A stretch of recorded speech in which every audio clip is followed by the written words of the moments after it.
50 tahun dijajah Indonesia di Belanda. Aceh jajah menyambut perang Aceh jibut jaro ledonya. Lepro 2 tahun mesin perang Jakarta dikirim berosau Aceh.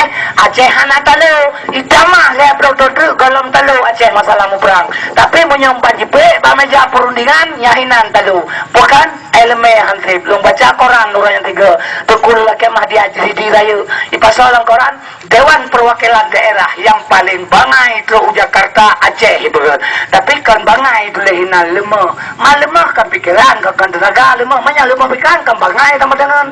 Jadi katanya oleh orang tua baru pakai buka bangai tunggu hana tu kan hana Dewan Perwakilan Daerah yang tak kirim lebih ke Jakarta Tengku Raman BTM muronyan Tengku Raman BTM tang ulu Pak Ule BTM tak BTM Tengku Raman Dewi tak kirim Jakarta gejak artikula di Aceh SMP taman tu Jakarta mewakili rakyat Aceh 2 juta ganyan tak kirim untuk gede geduk di Senayan serta plus kurang Dewan Perwakilan du ide di Senayan ikut S2 u Singapura ya co S2 u Kanada ya co S1 rata-rata itu tak kirim Nukuraman S2 SD dan SMP apa pasal tu gede kakak kupi-kupinya kalau ada mengupi apa boleh coba juga memang kan kedua fikir apa hana gedung buka ke Aceh orangnya hana pilih kan kata pilih lain nanti tau Aji Umar, gara-gara nyandum cara ngecepak lu mau tunggu. Apa proses kerennya?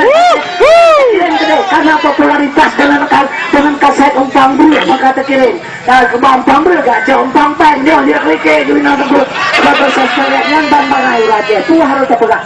Wah, tunggu, nyok kita nyokai banyak kecil pegal lagi, Aceh kata lu, hana ule na tu argumen tunggu, menyambut perang lihat lo tunduk Aceh hanta lu bersalah. Pakai tanya tunggu bang lo pegang, menyambut kedua, menyambut cakap kedua sih, baik ada mede mau je kedua, cakap ya tunggu imu yang lain menyak,